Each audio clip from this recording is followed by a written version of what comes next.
part of our mission is to feed the community through the arts, feed our minds, feed our souls. We have to create an environment where all of our students who come here feel valued, included, seen, respected, heard. Representation is the overall effect of what numerous portrayals aggregate to, as opposed to framing, which is the individual treatment. I think Newberry has the ability to be a top 10 forensics program in the nation. The team has made a name for itself in competitions around the region and country. And now, with a new coach and a new school year, the speech and debate team is looking ahead to bigger things and more success.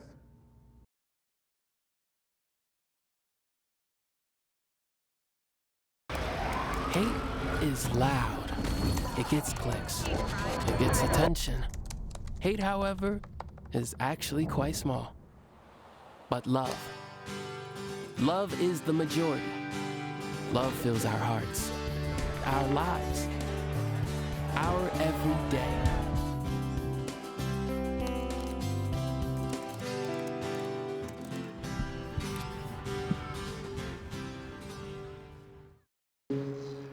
Dear moms and dads, what you have achieved here today is going to help us and our futures. It is why we are coming up on stage to collect your diplomas. You know it's true. Mom, we love you always. Everything I do. When you graduate, they graduate. Visit finishyourdiploma.org to find free and supportive adult education centers near you. Although Newberry may seem like just another small town, it has a vibrant local art scene. The Newberry Opera House is the most well-known art landmark in town, but it's not the only place for those who are looking for creative expression. Downtown Newberry is also home to the Newberry Arts Center, where a wide array of classes and experiences await, and where the Arts Center itself awaits the start of a new era. Newberry Arts Center began in 2014. It was a very small program. We started it by talking to the city of Newberry about having an arts program that ran through their Parks, Rec, and Tourism department. So we started small to see how it would go, and it caught on very quickly. I've been with the program since the very beginning, and it's just grown and expanded. We've had to move into new spaces 5 different times because of the enthusiasm of the community for what programs we do. We offer so many different classes here, and we try to listen to the community to find out what they want. When we first started, one of the things that people kept asking for was pottery, and it is probably our most popular class. So we teach beginning pottery, hand building. We also teach pottery on the wheel. We have programs for teenagers and children. And we also have one-night classes where a person can kind of come in and get the feel of the clay and see what it's like and just have a fun time with it. We do not have permanent artists on staff. We hire professional artists from the community. Each class costs a little bit different. It's based on the materials that is supplied by the Arts Center. It's based on the artist teaching the class, and it's based on how much time each class meets.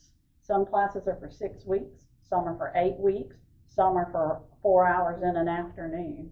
We keep the price comparable to other art centers, but when something is especially expensive, if we bring in a guest artist and it looks like it's going to be a little high priced for our community, then Create Newberry, our nonprofit, steps in and it offsets the cost by paying part of that artist fee.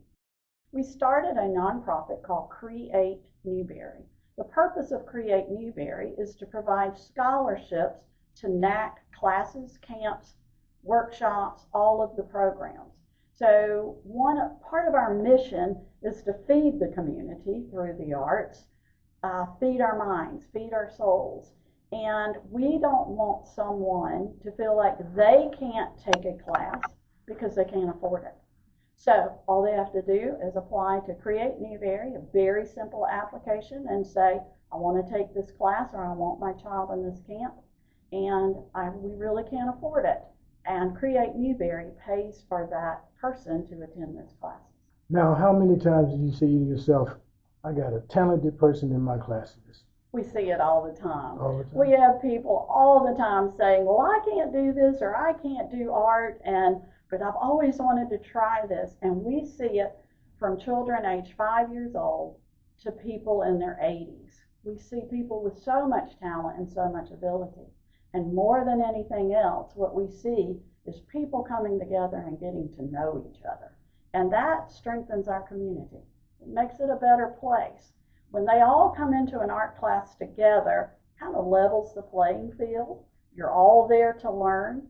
And then you find out that people maybe live in a different part of Newberry, in a different area, associated with different friends or churches, and they're coming together and getting to be friends and building an art community among themselves. And that strengthens everybody. We're very excited about that new art center because we have had a wonderful space to work with, which we've been very appreciative of. But we can only offer one class at a time, and we have a small play studio, so only so many people can go in there at a time. Well, the new art center is going to open in January of 2026, and we're very excited about that. In that new space, we'll be able to offer more than one class at a time, which is fantastic, because right now, if someone has a child in pottery camp, the younger kids come in the morning, the older kids in the afternoon. Now we'll be able to have everybody in the art center at the same time. So because pottery is so special to me, and because it's special to a lot of our students here, in 2015, we started the South Carolina Clay Conference. This conference is a 3-day conference right here in Newberry.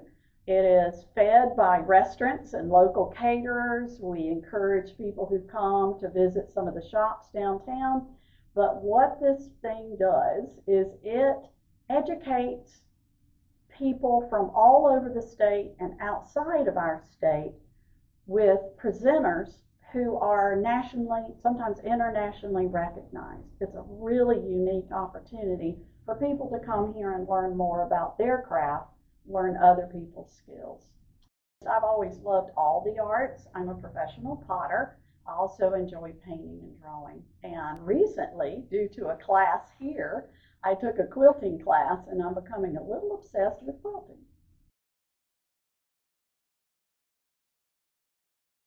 My name is Teresa Barber. I was in the United States Navy, and I served overseas in the Middle East and Africa. Early on in my career, I had a commander that taught our suicide prevention training on a Friday afternoon, and the very next day he took his own life. 90% of suicide attempts involving a gun are fatal. You don't know how much somebody can hide what's going on inside their head. Store your guns securely. Help stop suicide.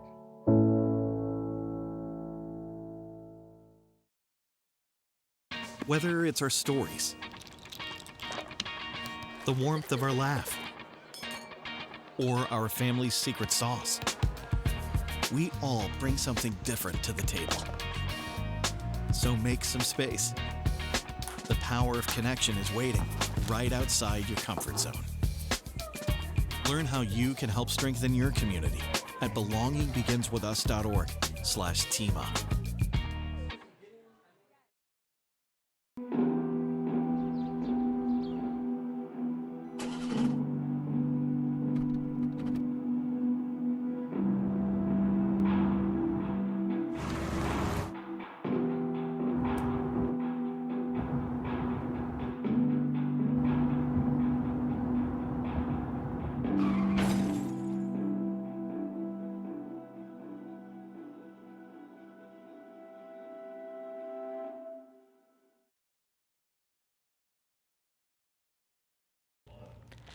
Newberry College has many efforts to improve community building across campus and in the community.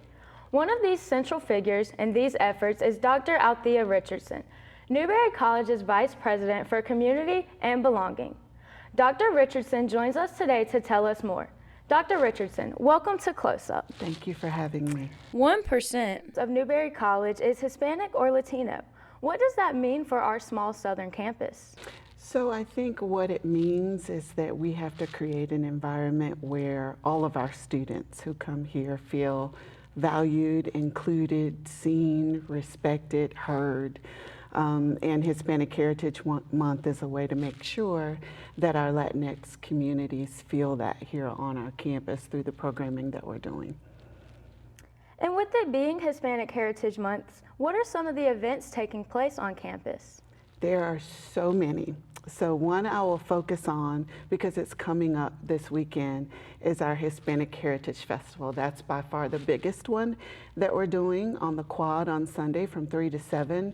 Lots of fun. We have a mariachi band, we have a children's area, we have food trucks, we have piñatas that we'll be breaking, just too much to name. Lots of fun and fellowship, not just for the campus, but also the surrounding community. And what does it look like to be inclusive to our Hispanic students year-round?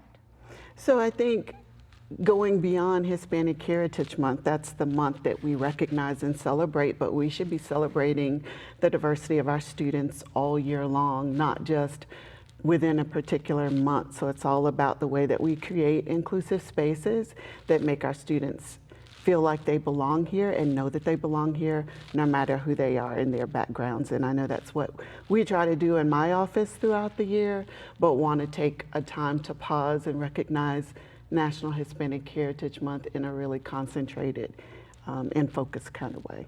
And do you know of any clubs, organizations, or fraternities that are Hispanic orientated here at Newberry College? I know of two, the Latin American Student Organization, or LASO, as they're known, and there's a fraternity, Sigma Iota Alpha, I think is the name of the organization. I really hope I got that right, because if not, the students will definitely let me know after this airs. But I'm aware of those two, and they will also be represented at the Hispanic Heritage Festival. They'll be tabling, they'll be participating, overseeing certain areas of the quad, so they'll be very visible on that day. And I have seen some stuff about the library doing a Day of the Dead celebration. Can you touch on that for me? Absolutely. So they're celebrating the entire month, but for that particular one, if you've seen the movie Coco, then you know about the ofrenda altar that had the pictures of loved ones who have passed on. And so they'll be replicating that in the library, and we encourage our students, faculty, and staff to bring pictures of loved ones, whether they're human or canine or feline or whatever the case may be, but bring pictures of those spirits that have gone on that we want to make sure that we are remembering in our thoughts. And are there any rules for this event? Do they need to be framed, just pictures? How does this look? Just pictures that you don't mind not getting back to you if you can't reclaim them. So I know they've sent out communication about that, but just make sure it's like non-essential that you get it back. So a photocopy or something like that. So if you just give them the picture, they'll take care of the rest. And what can Newberry College look forward to regarding Hispanic Heritage Month? So outside the festival, one other thing that I would highlight is the soccer games. On the 27th, they're honoring Hispanic Heritage Month there. At the women and men's soccer games, there will be food trucks there as well with local Hispanic businesses. And then we're bringing children's soccer teams from the community to do exhibition games during halftime. So that's another thing that they can come out and participate in. Anything else you would like to add?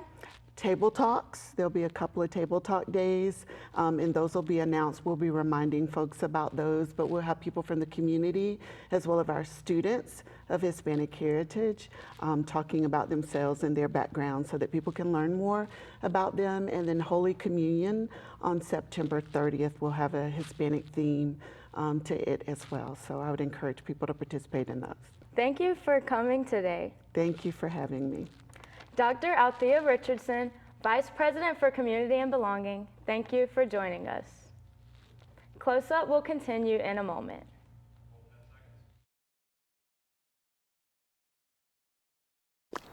Love the hustle, Cliff. Who are you? Your lungs. We're quite proud of you. Even though you quit smoking years ago, you may be at risk for lung cancer. Okay. Well, with the routine screening, you can detect it early when it's more curable. Sounds good, guys. Can I get a little space here? Biologically, no. Okay. Listen to your lungs. Get a routine screening that could save your life. Talk to your doctor and learn more at savedbythescan.org. Hi, I'm Ryan Blaney, a third-generation race car driver. And we dedicate a lot of our time to going as fast as possible. But when my grandpa was diagnosed with Alzheimer's, it was a very unexpected bump in the road for us. It's important to notice if older family members are acting differently, experiencing problems with their memory, or having trouble with routine tasks. Early detection of Alzheimer's can give your family time to explore support services, make a plan for the future, and access available treatments. If you or your family are noticing changes, it could be Alzheimer's. Talk about seeing a doctor together.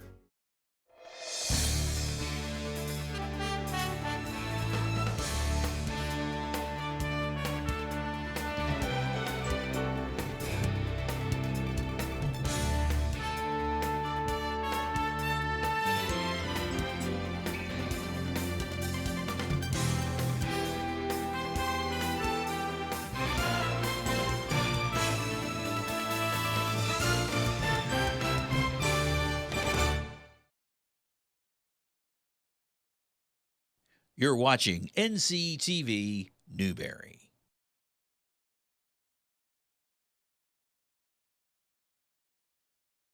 Hi, I'm Professor Mark Hennion, Military Services Coordinator, Writing Center Director, and Assistant Professor of English at Newberry College.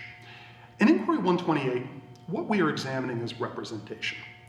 For our purposes, representation may be defined as the way in which a group, activity, or social phenomenon are rendered, portrayed, or featured across media.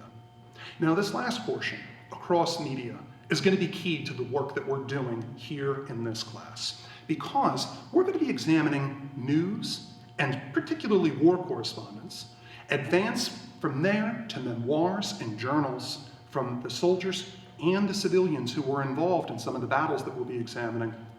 But then we're going to advance into film to see how some of these were directly rendered, and also to examine how Hollywood frames something.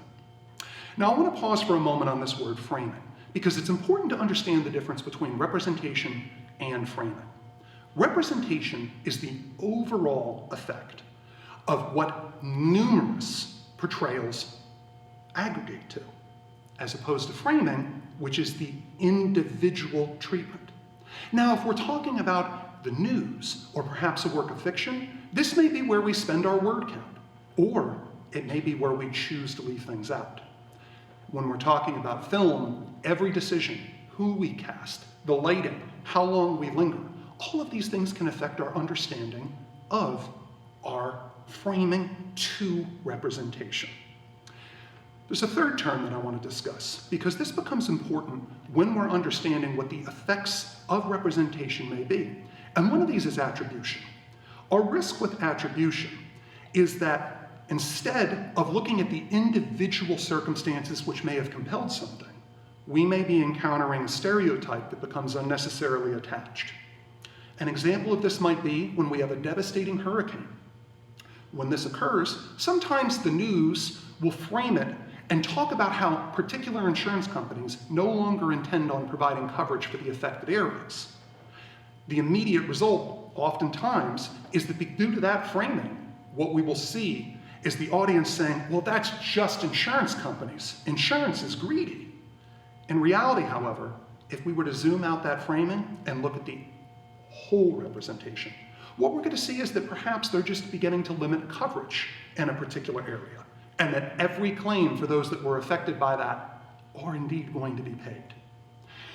The goal with this course is going to be to advance from objective printed news, and as we advance on that scale of subjectivity, as we begin to look at how opinion is rendered in a memoir, or when we advance to fiction, what it is that the author feels are the details that are needed, whether or not they were part of those events or if they're entirely fictionalized, until ultimately judging them against their media counterparts in the form of film, documentaries, and even video games. Thank you. Emma, did you hear? Todd's in the hospital. Who's Todd? He got a collapsed lung from vaping. He thought it was cool. Not cool. Promise you won't vape, Emma. It can lead to a lifelong addiction, and we can't be friends if your lungs collapse. Bogus. Wacky sitcom teens aren't the best people to talk to your kid about vaping. Hey, you got a minute? You are. Start the conversation with your child about vaping today.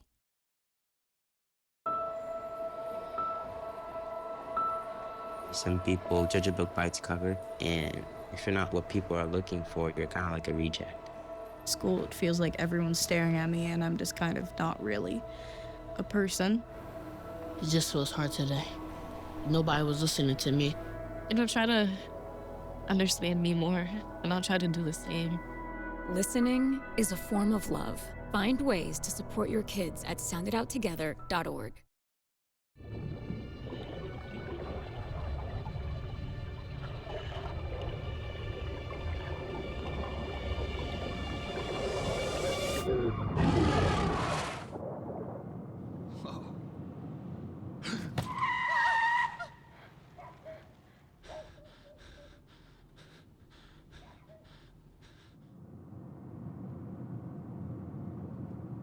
Eyes forward. Don't drive distracted. Food isn't just fuel to live, it's fuel to grow. My family relied on public assistance to help provide meals for us. These meals fueled my involvement in theater and the arts as a child, which fostered my love for acting. The Feeding America network of food banks helps millions of people put food on the table. When people are fed, futures are nourished. Join the movement to end hunger, and together we can open endless possibilities for people to thrive. Visit feedingamerica.org/actnow.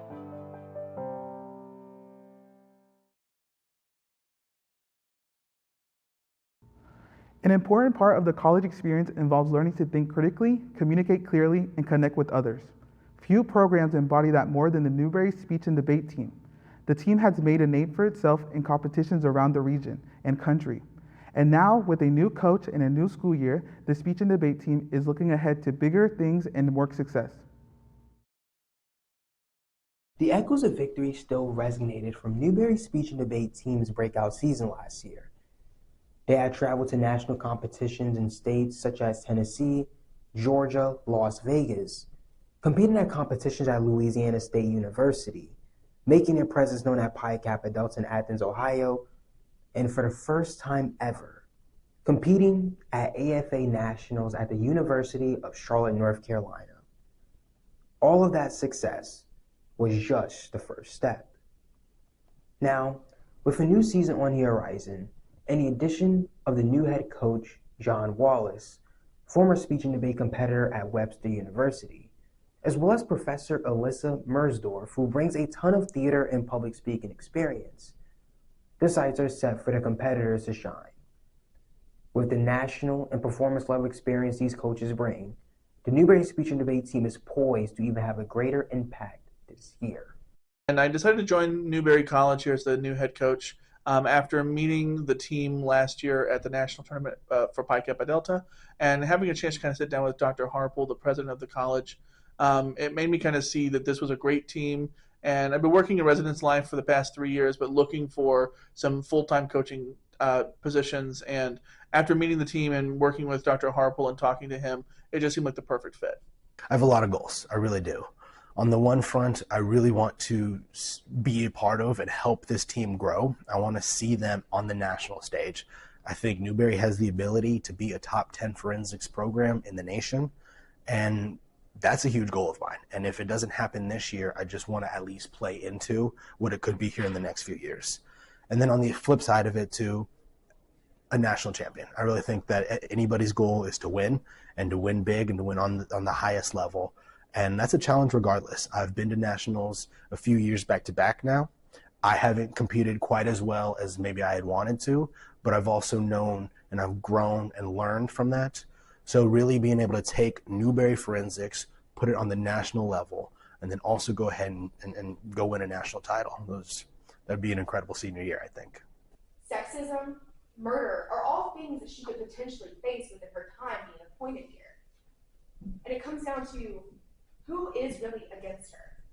Although the entire society of Nepal is not The speech and debate team is doing an excellent job preparing our speeches for the upcoming season. They are collaborating effectively, refining their ideas, and exploring a variety of speeches that tackle real-world current events. This dedication allows them to speak not just with the technical skill, but with the genuine passion for the topics that they choose. This collaboration is what ultimately makes the team so strong, because they're helping each other out become more confident and effective, powerful communicators. I'm currently working on the Member Monday, basically to show off who the member of that's on the speech and debate team, so like who they are and a few goals that they actually have within the team. I think it goes back to my own high school speech and debate coach. I oftentimes talk about this actually quite a bit, that the only rooms that I remember from like high school or college are the rooms in which I had speech and debate activities or classes. And those professors and those teachers were always the most impactful for me. Speech and debate was an activity that I always have credited with quite literally saving my life.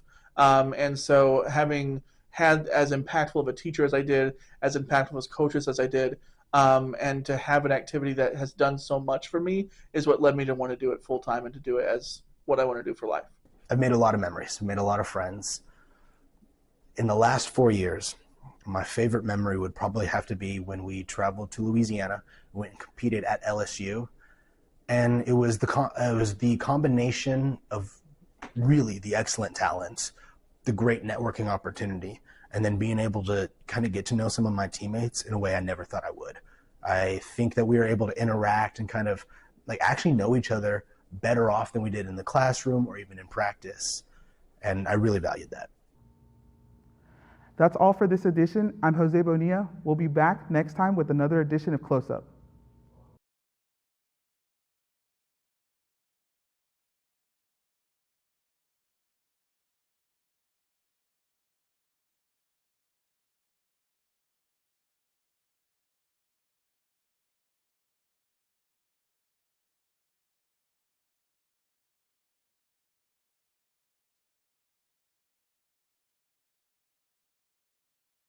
NCTV-Newberry.